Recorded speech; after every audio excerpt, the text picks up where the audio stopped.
The Blue Jays entered the 2018 with a lot of question marks surrounding the team, especially after a disappointing 2017 campaign. Despite the 76-win season, the Blue Jays felt that better luck in the health department and a few tweaks could put them back in contention. Some would debate that point, but I'd argue that the fact that Josh Donaldson wasn't traded this offseason was the most obvious signal that Mark Shapiro and Atkins are telling the truth about wanting to contend. Even with better luck and a few reinforcements, the Blue Jays brain trust knew that it wasn't going to be an easy task qualifying for the playoffs these days. With AL East rivals in the New York Yankees and Boston Red Sox being among the top teams in the league, winning the division felt like a nearly impossible task to some fans this winter. That feeling is somewhat understandable, but in the era of the second wild-card position in the playoffs, things are a lot different. We saw it last season when the Blue Jays didn't really fall out of the race until later in the summer, despite the fact that they never reached the .500 mark at any time last year.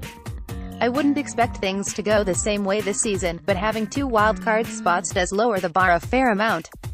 I'm not suggesting that the Blue Jays should be okay with just pursuing a wild-card spot, but the fact that they exist should keep fans on the optimistic side despite the 2 division giants playing so well.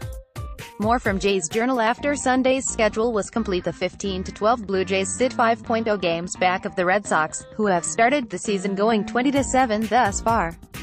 The Yankees started a little slow, but they've now won 9 in a row and are 18-9 and in hot pursuit of the division lead.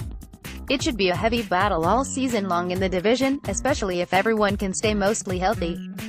In the wild-card standings, the Blue Jays are 1 game back of the second spot, just behind the 16-12 LA Angels, and the 2 current position holders, the 16-11 Seattle Mariners, and of course the Yankees.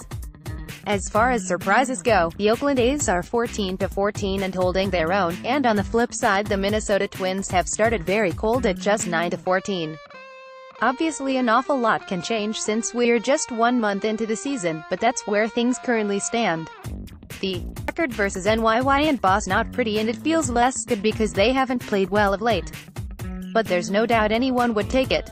They're set up to be relevant. Scott MacArthur, at Scott D. Mac, thinks, April 29, 2018. I won't ignore the downside that one of the Red Sox or Yankees will have to take a wild-card spot in order for them both to qualify for the postseason, so if the Jays finish 3rd in the East, then there's only 1 spot up for grabs.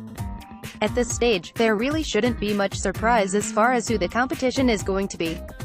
Again, a lot can change before September rolls around with injuries, trades, promotions, etc., but I think we're already getting a good glimpse at what John Gibbons' club is going to be up against.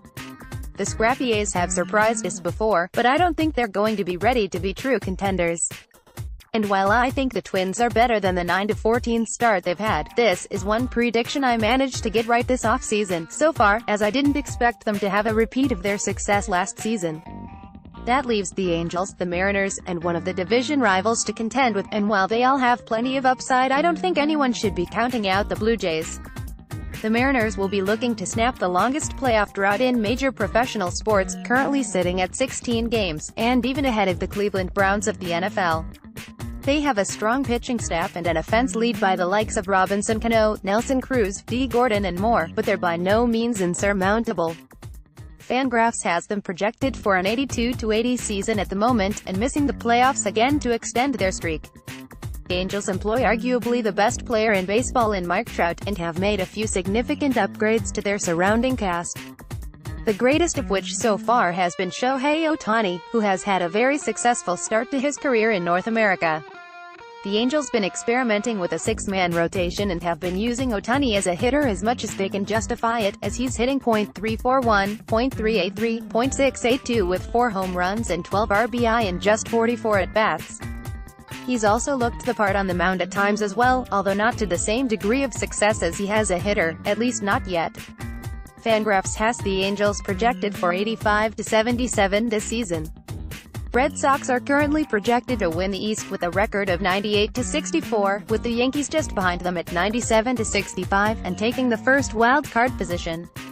Fangraphs likes the A's chances more than I do at 82-80, and see the Twins at 79-83. As far as the rest of the East is concerned, Fangraphs doesn't see much improvement in store for the Tampa Bay Rays at 78-84, or the Orioles at just 70-92, that leaves the Blue Jays, who all in all have had a solid start to the season despite the loss of 3 straight series.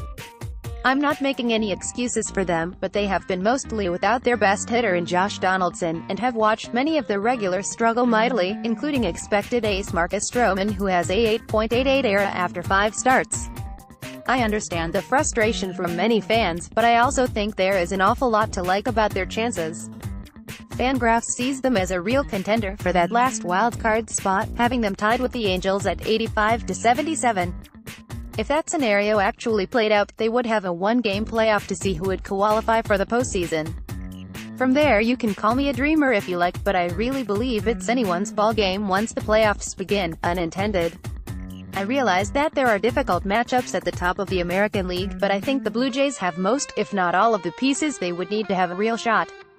They have a quality bullpen, a rotation still ripe with potential for vast improvement, and deeper offensive depth charts than we've seen in years. I know there are flaws, but there is a lot to like about this team if you ask me.